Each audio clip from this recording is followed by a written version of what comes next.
O texto fala assim, Mateus 8, nós vamos ver aqui, eu consigo ver, né? Princípios de autoridade nesse texto.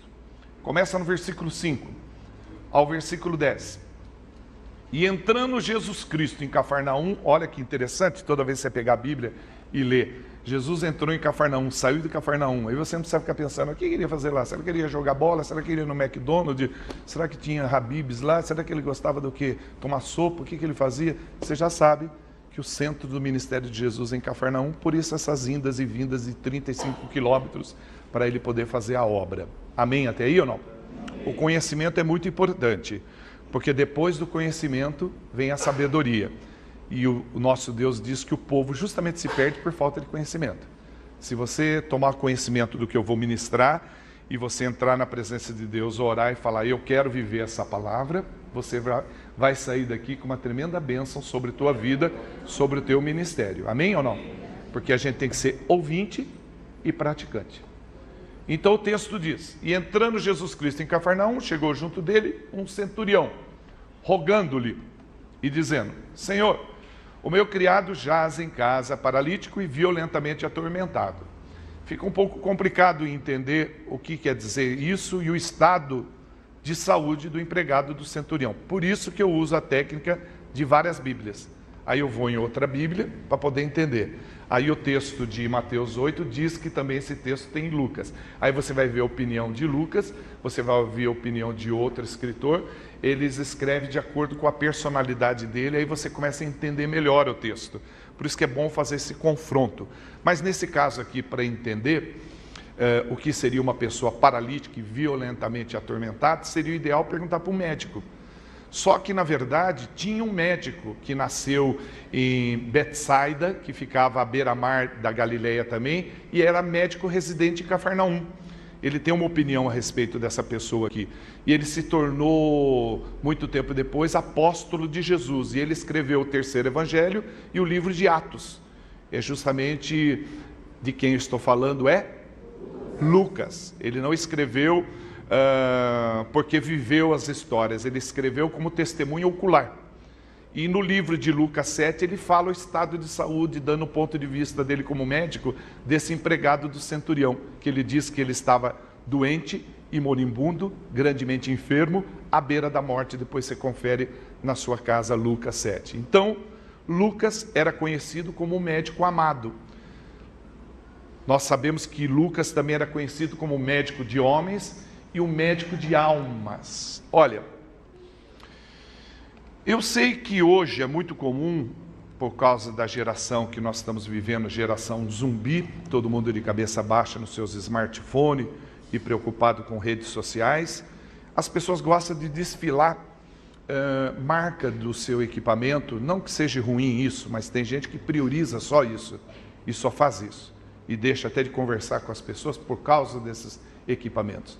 Eu acho que essa palavra almas, ela devia fazer parte, estar gravado no seu chaveiro, no seu coração, na sua carteira, ela deveria estar em todo lugar.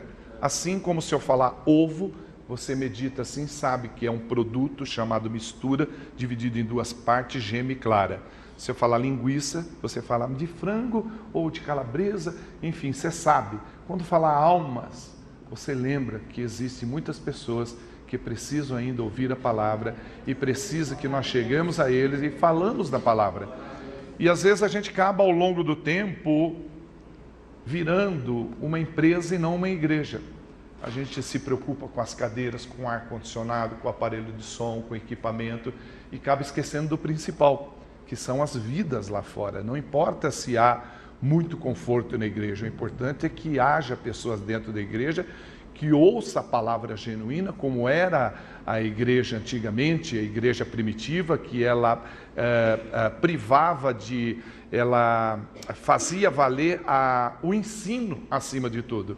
Hoje a gente vê muitos pastores que querem fazer show, eles gostam de tietagem, eles gostam de aparecer, eles gostam que as pessoas identifiquem ele pelo nome.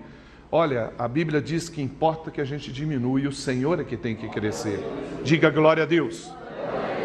E no reino de Deus não pode ter assistente não, viu, irmão? Eu vim assistir o culto, eu vim assistir o congresso, isso aí não existe não. No reino de Deus nós temos que dar frutos.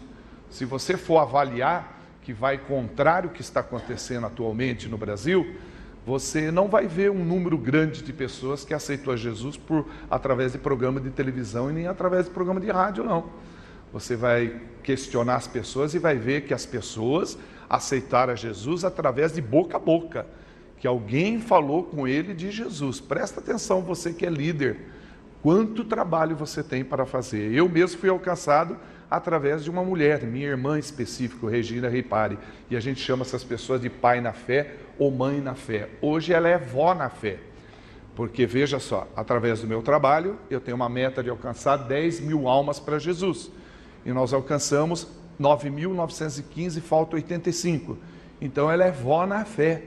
Veja a importância dela levar a palavra para mim. Na verdade, nós somos eternos devedores com essas pessoas que nos levaram a palavra, que nos apresentaram o caminho, não atalhos que a gente seguia e não chegava a Deus, mas nos mostrou o caminho que é nosso Senhor e Salvador Jesus Cristo.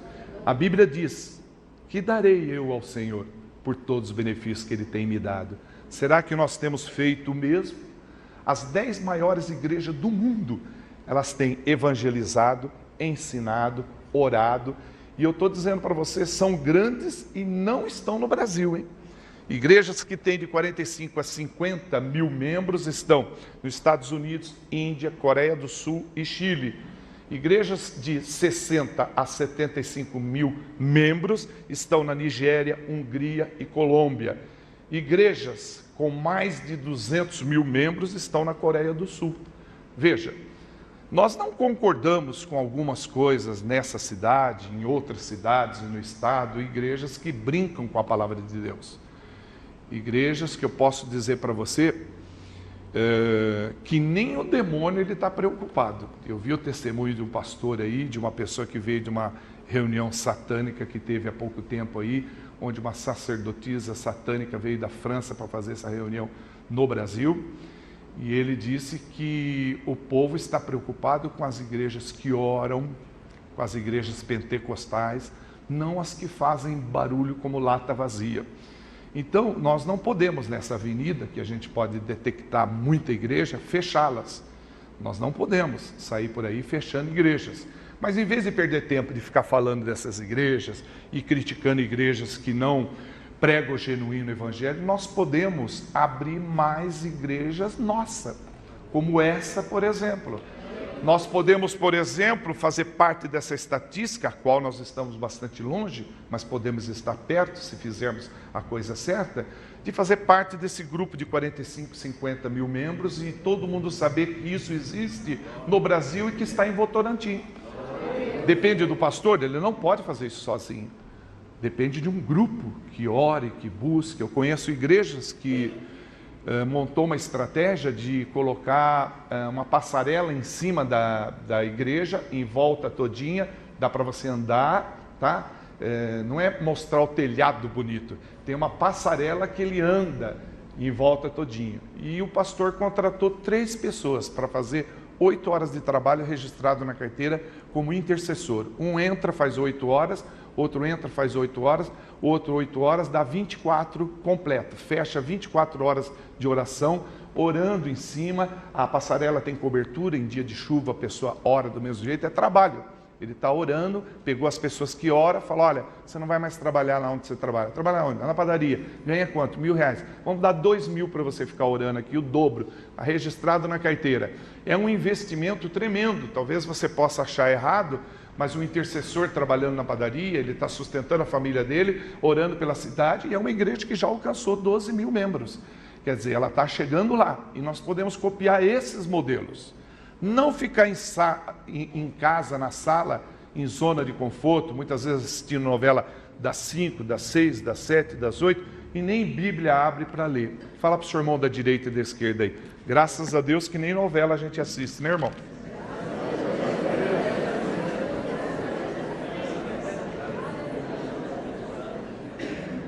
Quem lê Bíblia, diga amém. Amém. Quem ora, diga amém. Amém. Quem assiste novela, diga amém.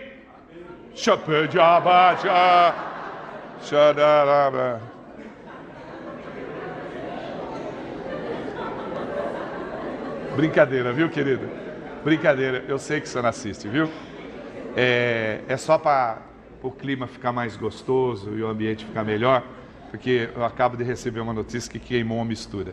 Então, vamos retornar ao texto, tá bom? De vez em quando vamos sair dele e voltar. 5.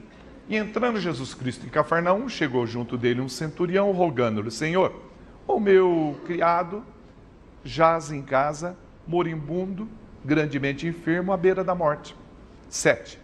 E Jesus lhe disse: eu irei e lhe darei saúde. Outras traduções diz: eu vou lá curá-lo. Irmão, quem é que pode fazer isso, senão somente Jesus? Veja só. A estratégia para você ser curado, você tem que estar onde Jesus está. Se você estudar a Bíblia de capa a capa, principalmente os evangelhos, você vai ver que as pessoas só eram abençoadas, e a maioria que recebeu os seus milagres, como por exemplo o Jairo, como por exemplo o leproso, como por exemplo os 4 amigos que carregaram Jesus, como a mulher cananeia, como a mulher de fluxo de sangue, elas foram até onde estava Jesus.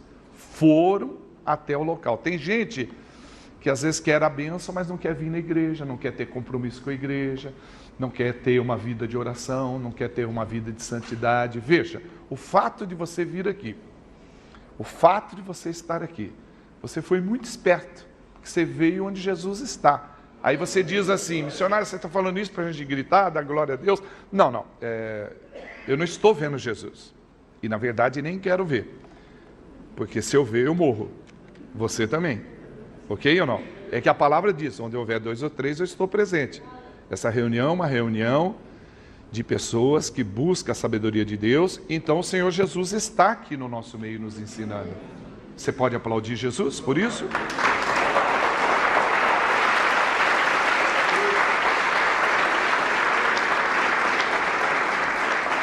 Versículo 8 então.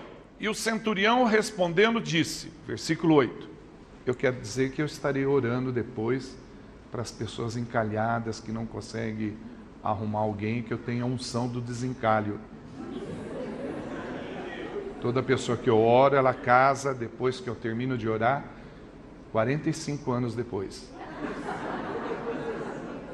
Alguém quer essa oração ou não?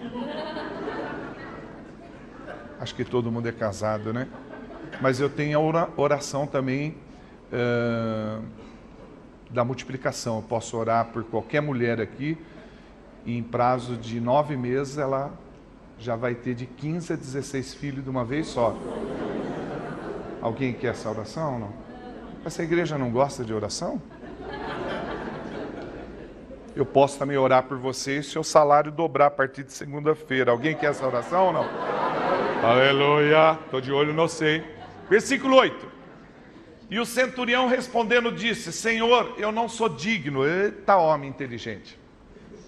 Eu não sou digno que entres na minha casa. Vai que o senhor entra lá, pega o computador dos meus filhos ligado em redes sociais, em alguma página que desagrada o Senhor, e não deu tempo de ir lá esconder as bebidas debaixo da cama, e algumas revistas. Muito inteligente ele, hein? Será que Jesus entra na sua casa? Será que ele é a coluna central da sua casa? Às vezes na minha eu tenho dúvida. Com tantas discussões que às vezes tem lá em casa, quebra-quebra, eu fico pensando, meu Deus, cadê Jesus? Será que quando a gente sai do culto ele nos acompanha só até o portão ou entra dentro de casa? Porque eu fui na casa de um pastor aí no Paraná, que eu fui convidado para pregar lá, e eu vi a esposa do pastor na mesa com o notebook, fiquei na minha, ela estava lá na rede social, vendo o que os outros fazem e falando o que ela faz, e eu só ali tal, tranquilo tal. Aí eu vi os meninos no quarto também no smartphone, e o pastor na sala. Eu era o único que estava num canto, assim, acho que eles não perceberam que eu estava lá.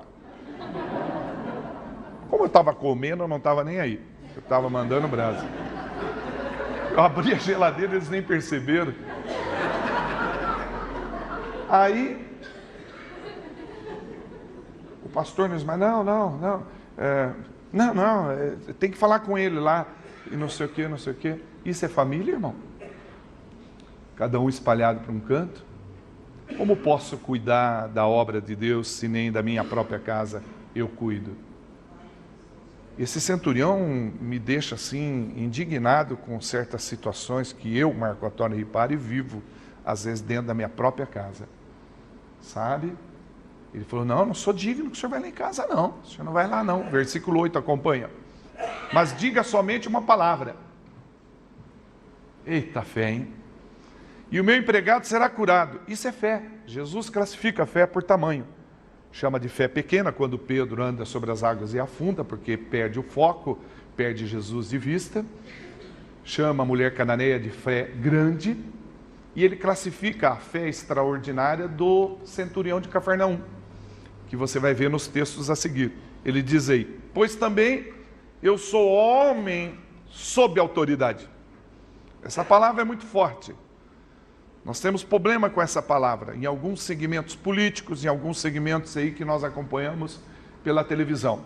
E também dentro da igreja. Para isso que eu estou aqui hoje. Para meditarmos sobre isso. O centurião disse, pois também eu sou homem sob autoridade. E tenho soldados às minhas ordens. E digo a eles, vai, e ele vai. E a outro, vem, e ele vem. E a outro, empregado, faz isso, ele faz. Versículo 10. E Jesus Cristo ficou maravilhado. Jesus Cristo ficou, outras traduções, admirado, ouvindo isso. E disse, em verdade vos digo que nem mesmo em Israel encontrei tanta fé. Ele está dizendo, nem a fé de Pedro, que era pequena, nem a fé da mulher de Cananeia alcança a fé desse homem, que a fé desse homem é extraordinária. Eu, particularmente, nunca vi. Mas o senhor está dizendo, Jairo, ele correu lá, pediu para o senhor curar a filha dele. Não, tudo bem. É até que ele teve uma fé boa, tal, porque os amigos dele falaram, olha, pode parar aí de incomodar o mestre, porque sua filha já morreu. E aí eu fui lá, pena que o povo chama essa menina de Talita, e o nome dela não é, porque foi uma expressão que eu, Jesus, usei, Talita cumi, que em grego quer dizer menininha levanta. Ela nunca chamou Talita, nem vai chamar. Na verdade, a Bíblia não cita o nome dela. Mas a fé dela, não, bicho, do centurião é bem maior.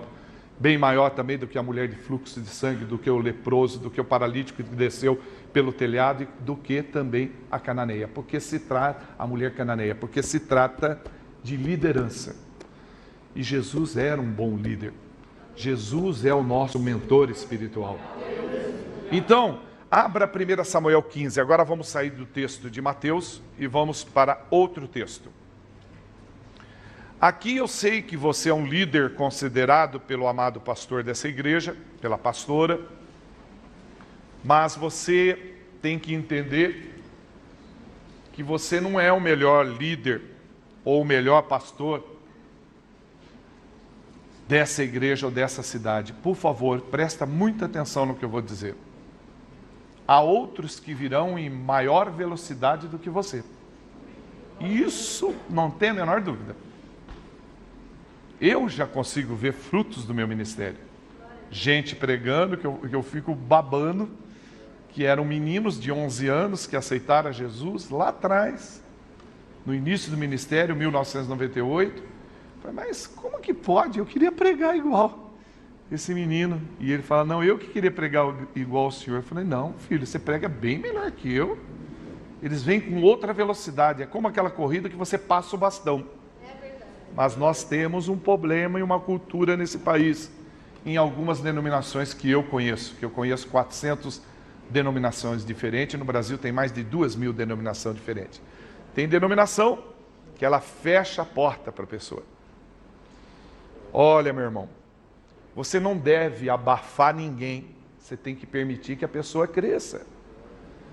Se esse centurião quisesse, pelo poder aquisitivo dele, ele deixava o empregado dele morrer.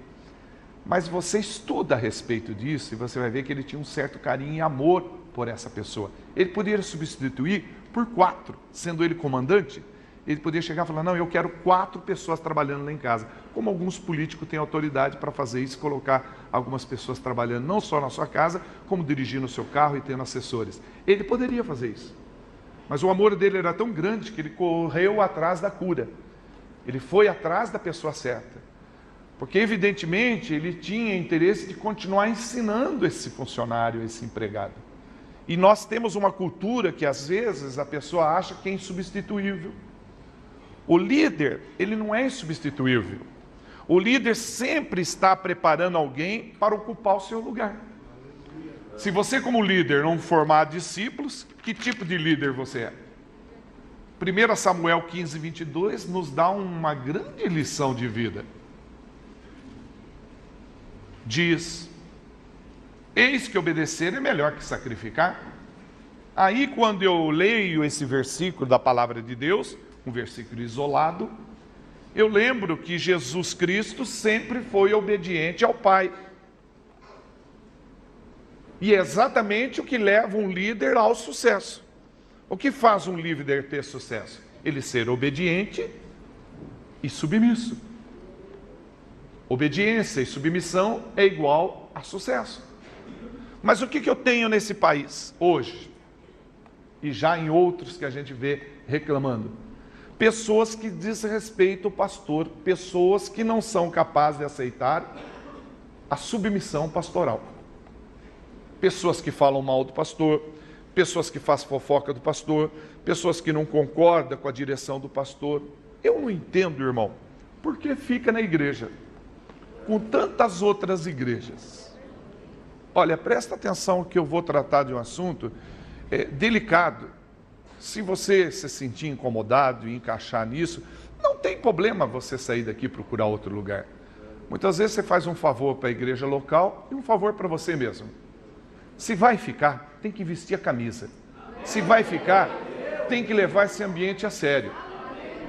É um povo que tem aquela unção de Absalão, não é Absalão do filho de Davi, de Abrissalão. Porque sabe um versículo da palavra, já quer, sabe, abrir uma igreja. Se você for submisso à sua autoridade local, se você obedecer a Deus, no tempo certo, presta atenção. Eu pertenço a uma organização de uma igreja, que se eu falar para você o tempo, a quantidade de anos que eu fiquei como obreiro credenciado, aliás, eu preguei a última vez aqui e no encontro de casais como obreiro credenciado, a qual não faz diferença nenhuma, que nada mudou. Recentemente que foram me passar aspirante, que não faz diferença nenhuma também. Eu continuo sendo a mesma pessoa, eu tenho um chamado para trabalhar como itinerante. A minha meta é alcançar 10 mil almas. E se eu ficasse chorando lá atrás, eu não sou ministro, eu sou obreiro, eu sou aspirante. A obra tem que ser feita, irmão. Eu não tenho dinheiro para comprar roupa. Tanto é que eu uso sempre, se você for esperto, observar, sempre a mesma roupa. Porque isso não tem importância nenhuma. Eu vejo pessoas com gravata de seda, eu vejo com um sapato de couro que anda, sai chiando, andando. Mas o conteúdo é uma porcaria, não serve para nada. Você está entendendo? Não importa a roupa, não importa o seu cargo, não importa a unção de Deus sobre a tua vida. Então o que nós precisamos urgentemente é moldar o nosso caráter. Entender que nós precisamos nos colocar na mão do oleiro, e o oleiro é Deus, nós somos vaso. E nós, como vaso, não podemos reclamar por oleiro. Olha, eu sou obreiro, eu quero ser aspirante, eu quero púlpito. Tem gente que gosta de púlpito. Eu quero púlpito. Eu fui numa igreja uma vez, Deus falou com o pastor local, olha, era também um congresso assim de liderança. Olha, Deus está aqui me tocando que nós vamos levantar líderes aqui, no departamento da igreja. Fulano, cicrano, começou a citar nomes. Venha para frente. E aí já vieram tudo chorando, porque crente é tudo chorão. E vem para frente. E ele, você vai trabalhar no departamento infantil? Você nem falou. Vai dar aula na escola dominical, você vai para o louvor, já sobe aqui, pega a guitarra. E o cara mal sabia tocar. E você, quando chegou numa mulher, a mulher era a última. Falei, meu Deus do céu. Você vai limpar o banheiro.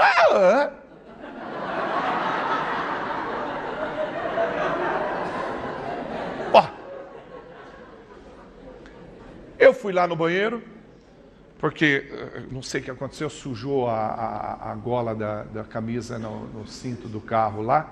Fui lá tentar tirar. Tá saindo a sujeira, Fernando? Depois faz um... E vi o banheiro limpinho, não diferentemente da outra vez, porque se estivesse sujo eu uso o púlpito para falar. Há igrejas que não me recebem mais por causa disso, que eu disse que o banheiro era um chiqueiro. Eu te pergunto, é uma extensão do ministério. E sabia, a pessoa que limpa lá, ela está alcançando almas? Uma pessoa vem aqui, visita essa igreja, pega lá um chiqueiro, vai lá no banheiro, aquele submarino boiando, tudo sujo. Nunca mais a pessoa volta aqui. Chega lá limpinho, como sempre esteve aqui. Fala, que igreja maravilhosa, vai espalhar para todo mundo, o banheiro é limpinho. Você está entendendo ou não? Só o senhor que tem glória a Deus para dar, essa igreja não tem glória a Deus, não? Não, a pessoa quer púlpito, ela quer pregar. Não, pode deixar que nós prega, nós fala, Senhor meu pastor, nada me faltará. E aí passa 2 anos, e aí irmão, dá para você substituir lá? Não dá, o Senhor meu pastor, nada me faltará. Sabe, só tem isso na boca, 31 mil versículos, a pessoa não sabe fazer outra coisa. Não, ela dedica muito mais tempo ao seu Facebook, a falar com os amigos, ficar na internet, e a Bíblia vai ficando de lado. Quando ela é chamada por Deus para fazer, não consegue fazer. Você está entendendo? Para fazer bem feito, você tem que estar sempre conectado com a palavra escrita de Deus. E às vezes a pessoa simplesmente tomando conta do carro, eu vi o irmão aqui, ele falou, olha, missionário, deixa, eu estaciono o seu carro. Já entrou no carro, mesmo eu falando não, me empurrou, jogou eu no chão, saiu no meio dos carros, tal, cantando pneu, batendo em tudo quanto é carro lá. Tem uns 4 carros amassados lá, mas tudo bem. Irmão, uma vez Deus disse para mim, aleluia, não se atreve a correr atrás de cargo. E eu comecei a assinar os e-mails, pastor, Marco Antônio, pastor, ele falou, não. No início do ministério, irmão, o primeiro dia de trabalho, 22/3/1998, não, você vai assinar missionário, só isso. Independente de qualquer título que te derem, você vai assinar missionário Ripar, é só isso que você vai fazer. Não, sim senhor, e como que eu faço? Não, usa a menor letra que você achar para poder colocar missionário Ripar. E para com esses cartazes que fica aparecendo, porque eu usava uns cartazes assim, é praticamente do tamanho da minha barriga, grandão. Aí Deus falou, diminui. Aí eu diminui, só tirei 2 centímetros. Hoje é desse tamanho. Olha, eu tenho sonhado ultimamente, você desculpa, talvez é loucura o que eu vou te falar, mas Deus está me incomodando e perguntando por que eu não prego com capuz preto, assim, enterrado na cabeça. E eu estou pensando seriamente a respeito disso. Eu falei, mas por que eu vou fazer isso? E ele tem falado, por que não? Importa que você diminua. E eu cresça. Você não pode pregar atrás de uma cortina? Você não pode enfiar um capuz preto na cabeça e pregar ou não? Por que você fica aparecendo? Por que essas fotos no Facebook? Que você subiu no avião, desceu do avião, que você foi não sei aonde. Por que isso aí? Pode arrancar tudo. Eu fiquei quase 1 mês tirando foto. E Deus falou, usa essa ferramenta para colocar os meus versículos, as palavras, a reflexão. E eu tenho feito isso, tenho sido abençoado. Tenho esquecido os cargos e as promoções, tenho crescido como ministério. Veja, irmão, eu tenho crescido como ministério. Porque você vê um ministério itinerante alcançar 9.915 almas, tem ministérios fixos, igrejas fixas, que não alcança vidas, é um clube, é fechado. Veja essa igreja como cresce, irmão. Isso agrada o coração de Deus. Nós temos que valorizar o que Deus valoriza. E Deus valoriza almas. Você pode aplaudir o nosso Deus?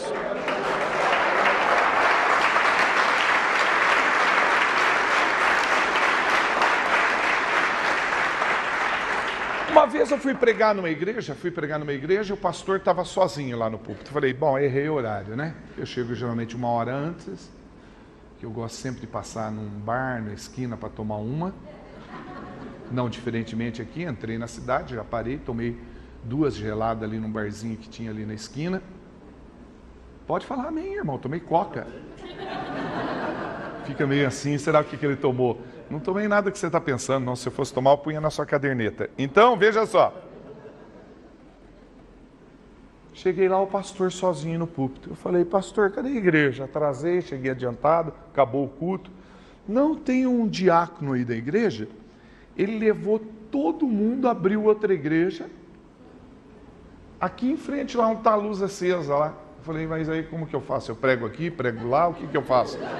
O negócio é pregar. Não, ele abriu outra igreja, ele levou todo mundo. Só ficou eu, a minha esposa, meus filhos e umas 2 pessoas só. E cadê as pessoas? Aqueles 2 estão sentados lá. Falei, vamos pregar então. Fechamos e tal, pregamos, conversamos. Hoje a igreja dele cresceu tanto que eu não consigo fazer agenda com ele. Ele não tem dia para mim pregar. Dá vontade até de cancelar a oração, para ele diminuir e voltar onde ele estava. Mas é brincadeira. Onde está o diácono, o presbítero? Está internado no hospital e ninguém sabe e acha a doença que está sobre ele. Você não pode ficar pondo a mão na liderança. Você não pode chegar, pegar o pastor, fazer o que você quer. O pastor não está aqui porque quer.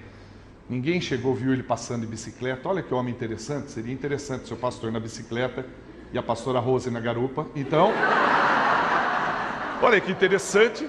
Que casal bonito, põe aqui na igreja como pastor. Não, quem levantou esse casal foi o Todo-Poderoso, Criador do céu e da terra. Então, se eles estão aqui, eles estão para somar, não para dividir, eles estão para acrescentar. Agora, se nós não conseguimos obedecer o nosso pastor no dia a dia, que conseguimos ver, como vamos conseguir obedecer a Deus que não vemos? Presta atenção, como você vai crescer se você não sabe obedecer? Nós não podemos, igreja, perder tempo com 3, 4 rebeldes dentro da igreja. Sempre tem 3, 4 querendo criar confusão, porque rebeldia é pecado de feitiçaria. Tem pessoas que ela não cresce e quer impedir dos outros crescer e fica empatando, atrapalhando o ministério. Nós não devemos perder tempo com esse tipo de gente, não. Essas pessoas parecem aquela árvorezinha pequenininha chamado bonsai. Já viu? Que japonês faz, a árvore fica desse tamanhozinho, conhece ou não? Então, tem líder que é assim, sabe? Ele morreu aos 30, vai ser enterrado aos 80 anos, mas ele já morreu faz tempo, ele não cresce. Deixe os mortos enterrar os mortos. E você que quer compromisso com Deus, abraça essa obra com seriedade e vamos evangelizar e orar por essa cidade e não permitir que essa cidade fique em Votorantim, mas Votorantim dentro dessa cidade. Aplauda esse Deus maravilhoso. Aleluia!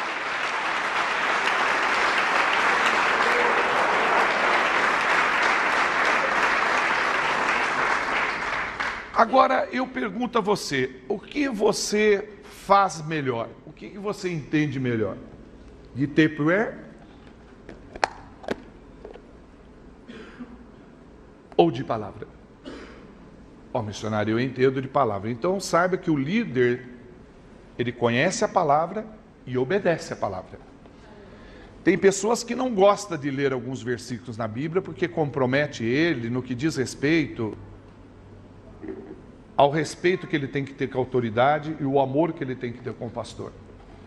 Mas eu nunca vi ninguém na vida ser obediente ao pastor e ser uma pessoa que perdeu o emprego, que passa fome, que não tem onde morar. Eu nunca vi isso, irmão.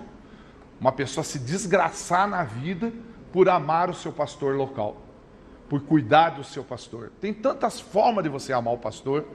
Você não precisa ficar lambendo o pastor, carregando a bolsa do pastor, mas você pode, na sua oração, acrescentar oração para o pastor, para o casal do pastor, para a família sacerdotal. Tem gente que quer perseguir os filhos do pastor. Eu não sei se aqui tem esse hábito, mas onde eu vou, fica perseguindo os filhos do pastor. Exigir que ele tire a nota 10, que a roupa dele tem que ser da marca, que ele tem que tomar banho.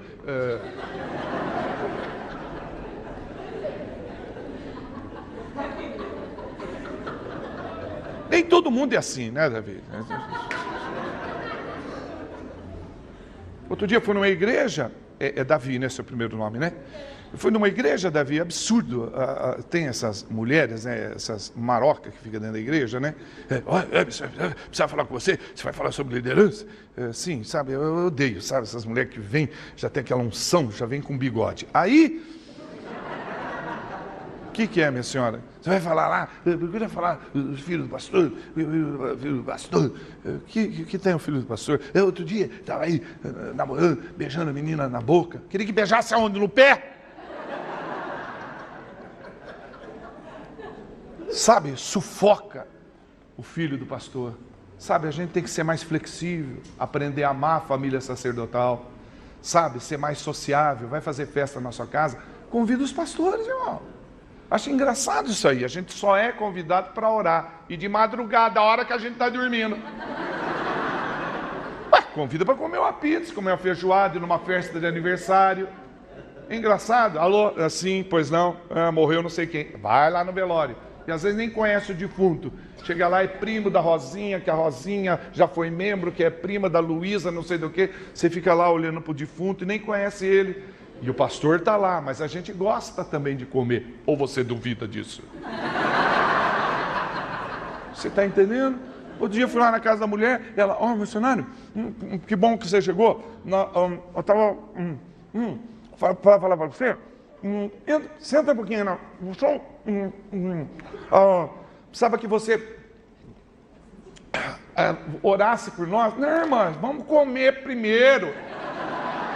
Depois a gente fala sobre come escondido na cozinha, não sei, uma coisa desse tipo. E tem gente que não leva o pastor para almoçar em casa. É um erro. Sabia que é um erro? Pensa bem. Se a planta dos pés dele é uma planta dos pés comum, como ser comum que anda pela rua. É diferente. Ele pisa na tua casa, ele pode receber uma revelação. Ainda tem aqueles problemas que vocês de vez em quando discutem, as suas crianças estão rebeldes. Sim. Olha, eu recebi uma revelação de Deus. Onde foi que você comprou esse quadro seu aí? Não, isso aí eu ganhei de uma pessoa. Olha... me desculpa, Deus está pedindo para falar com você, tá bom? Eu estou aqui para fazer o melhor. Eu não vim só para comer, eu vim para ter comunhão contigo. A igreja primitiva fazia isso. Tinha comunhão. Mas pode virar o quadro que tem uma coisa atrás desse quadro aí. Então ele pode receber uma revelação de Deus, mas não, a pessoa, não, pastor, vai comer muito, não, vai acabar com a mistura.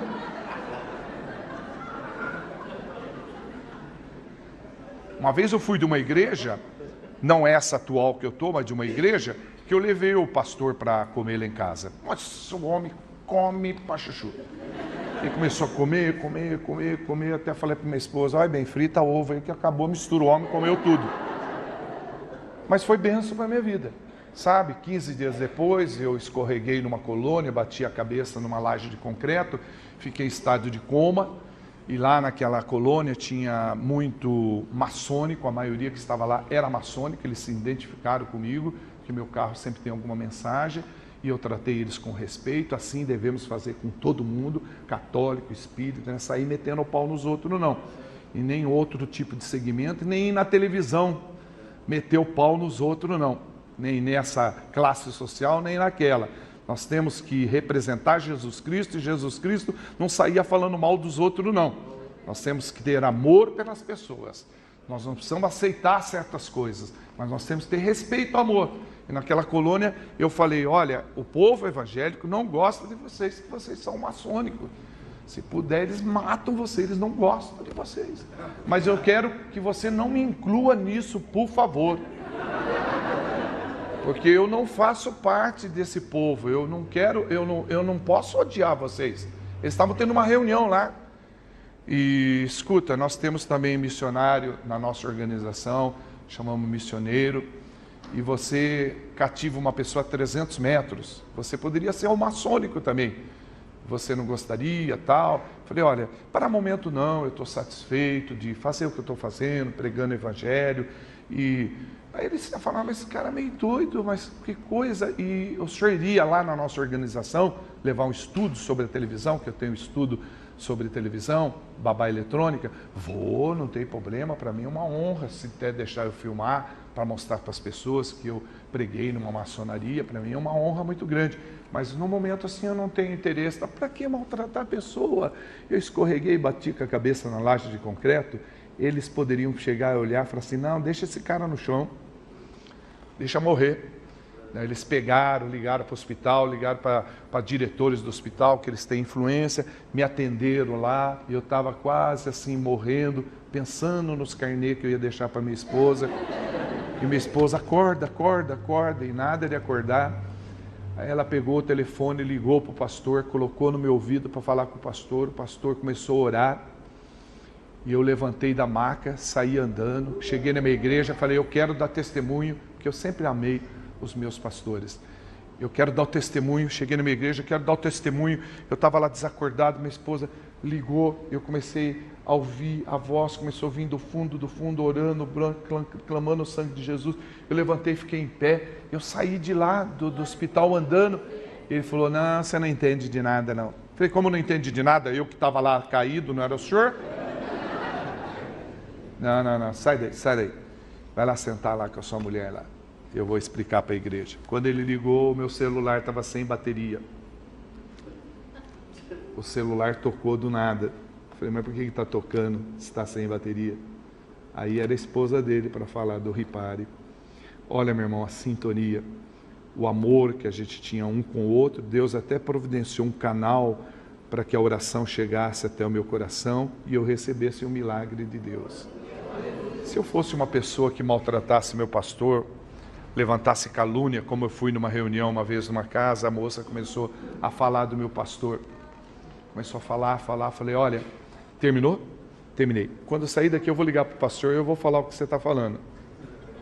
Não, eu vou falar porque isso é um absurdo o que você está falando. Sabe, pessoas que pela frente é uma coisa, pelas costas é outra, mas Deus tudo vê, e aí a pessoa não entende. Por que o ministério meu não cresce? Por que eu não estou dirigindo uma igreja? O pastor não tem faculdade, eu tenho pós-graduação, fiz matemática, fiz letras, fiz não sei o quê. E daí, irmão? E daí? Para ministrar precisa ter unção, e unção é transferível. Por isso que uns são e outros não são. O seu pastor é um homem de Deus. E se você se comportar como tal, Deus vai mover o coração dele, vai falar, tá vendo aquele rapaz de camisa tal, que está sentado na terceira fileira? Sim, senhor, ele está aqui, é um homem de Deus. Você vai lá, vai pegar aquele camarada e vai pôr no seu lugar, e você vai sentar lá embaixo e vai deixar ele aqui em cima. E imagina se ele vai ser louco de não fazer isso. Mas onde é que estão essas pessoas? Onde é que estão esses merecedores para isso? As pessoas não querem compromisso com a palavra, quer fazer parte de grupinho. Olha, com certeza hoje no almoço alguém vai criticar alguma coisa. Ou arroz, ou a farofa, ou aquele monte de ovo que estão fritando lá. E esquece que tem 22 milhões de crianças nesse país passando fome. E esquece que essa igreja não é uma igreja perseguida, uma igreja que tem liberdade de pregar o evangelho. Nós vamos comer do alimento espiritual essa manhã, comer o alimento que Deus preparou e ainda voltar para casa, que nós temos onde morar, o que vestir, o que comer. Diga glória a Deus!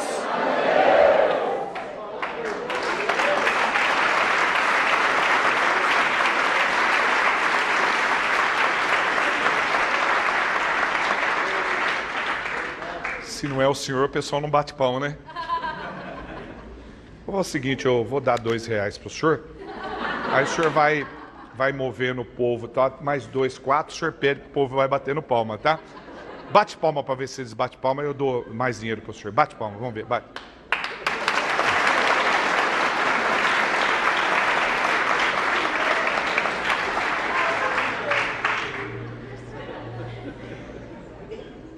A Bíblia me orienta que o bom líder respeita o pastor.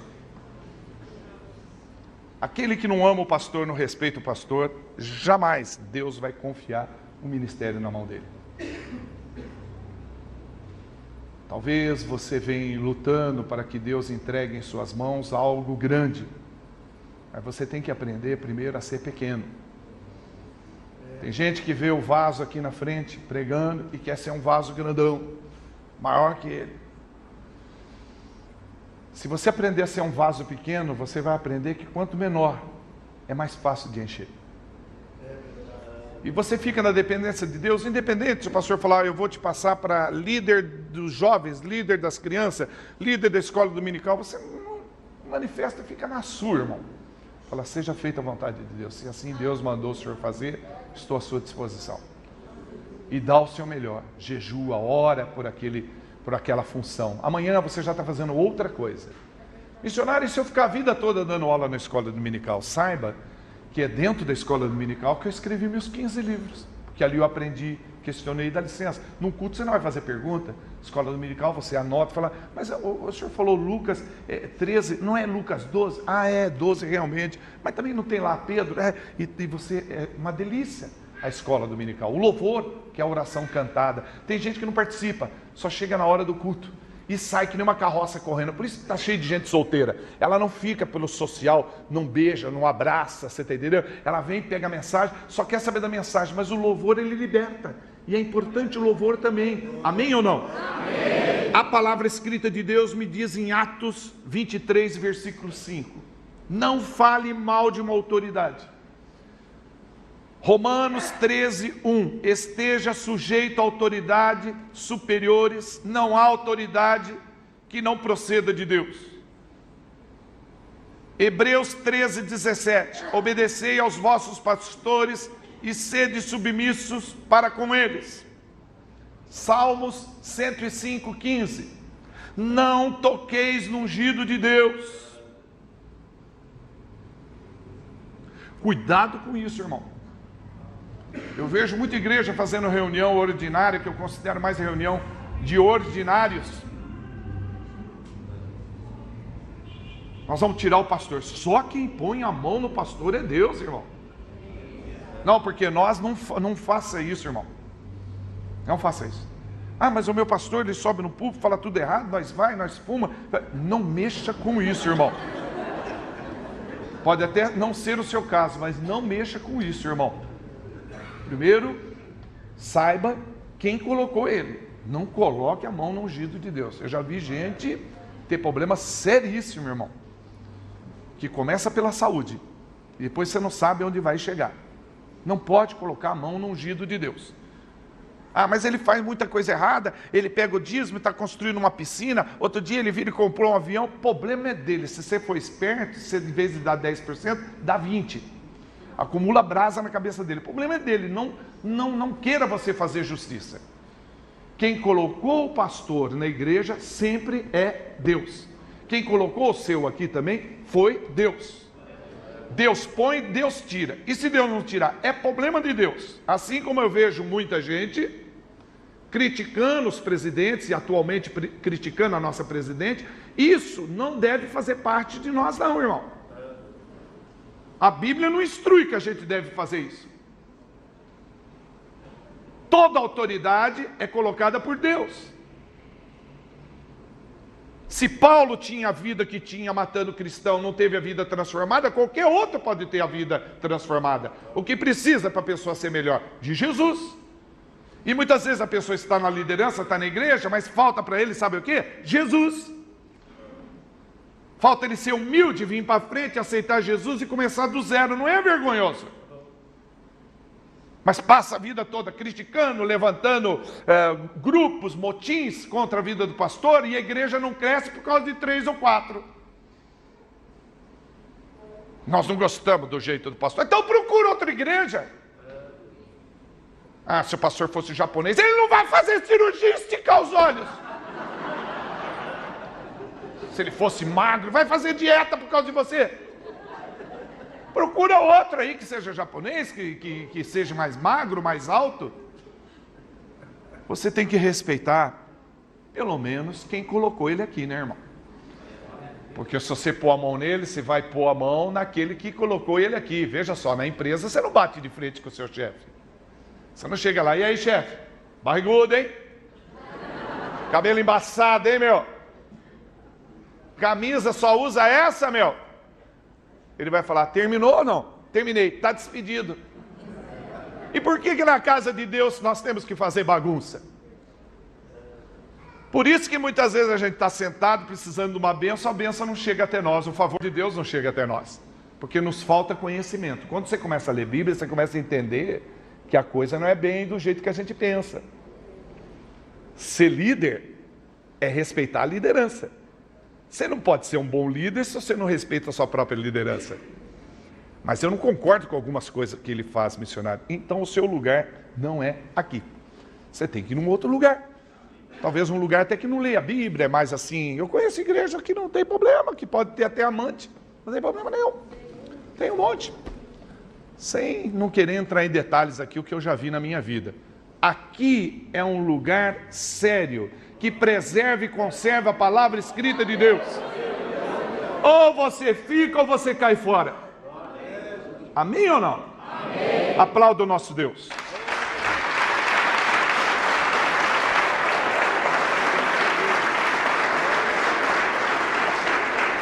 A palavra escrita de Deus, Bíblia, diz em 1 Coríntios 3,17: Deus destruirá os destruidores de igreja.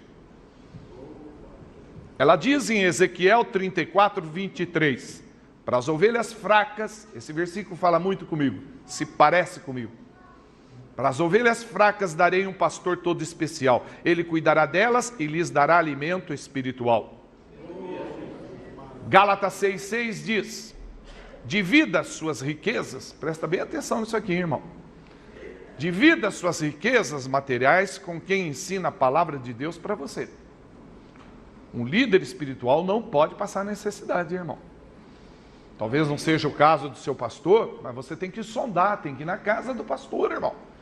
Tem que saber se ele tem plano médico, se ele tem descanso, tem férias. Ah, o pastor, não, irmão, tem que ter férias. Tem que ter descanso. Parece que é só um que concorda, né? Lá na sua empresa você tem descanso. Por isso que nós temos um monte de pastor com um problema e fazendo tratamento, porque a igreja não vê essa parte. Sabe, o pastor precisa pescar, precisa jogar bola, precisa ter a parte social, ir no cinema, precisa ir ao teatro, precisa ter 30 dias de férias, ou às vezes até mais se necessário. A igreja tem que providenciar uma viagem para o pastor. Não precisa ser uma viagem para Israel, uma viagem não sei para onde, mas uma viagem que faça ele descansar o corpo. Porque muitas vezes não só o corpo está cansado, mas também a alma. E ele precisa estar num lugar, refletir, ler um livro. Às vezes o pastor não tem condição de ler um livro. Eu quero aqui deixar um ensinamento. A igreja precisa ler mais. Presta atenção em nome de Jesus Cristo no que eu vou te falar. Um líder não pode ler só Bíblia. Ele tem que ler outras literaturas que coloque ele a par do que está acontecendo a nível de mundo. Para poder conhecer o que Deus revela para outras pessoas. Mas missionário não tem dinheiro. Tem sim, tem. Você só precisa comprar um livro para ler 50 livros. Você compra um e passa para outra pessoa. E pega dele o outro livro. Assim é feito numa cidade no Japão. A pessoa termina de ler o livro, ela deixa em praça pública. Deixa num banco, num jardim, numa árvore, no correio. As pessoas passam. Ah não, esse livro aí eu já li. Olha a educação. É nós que deveríamos fazer isso, irmão. Não, esse livro aqui eu não li. O cara pega, termina de ler, deixa num outro local. E assim um monte de livro espalhado. A igreja poderia fazer isso? Não. Eu tenho 18 DVDs do Missionário Ripari. Irmão, que benefício trouxe isso? Você assistiu os 18? A maioria nem assiste. Eu assisti uns 7. E por que ter os 18 em casa, irmão? Por que não tirou cópia? O meu DVD tem autorização para tirar cópia. Por que não pegou o DVD, assistiu? Ah, que benção. Foi abençoado? Dá para os outros, irmão. Você tem um na sua casa também? Ah, eu tenho um de um pregador tal. Oh, que legal. E vai trocando, vai virando. De repente você assistiu aí no ano 50 DVD, 50 mensagens, retém o que é bom. Você vai crescendo, irmão. crescendo através do conhecimento. Ô irmão, está aqui o livro. Ô irmão, emprestei 2 livros para você, você não emprestou nenhum para mim ainda, hein? Ah, estou com os 3 lá. Traz lá, eu e minha boca grande da Joyce, eu sei que você tem, traz lá para mim dar uma lida. Não, eu não quero dar para os outros. Eu leio e devolvo para você mesmo, então, se for o caso. Tem gente que se apega a coisas materiais. Tem gente que tem 20 calça jeans, 30 tênis, tem 50 rasteirinhas, por isso que vive levando rasteira na vida. Mas vai circulando, irmão. Pega a sua geladeira hoje lá na sua casa e dá para alguém que precisa. Você quer me dizer que na segunda-feira você não vai ter uma geladeira? Melhor do que a que você tem.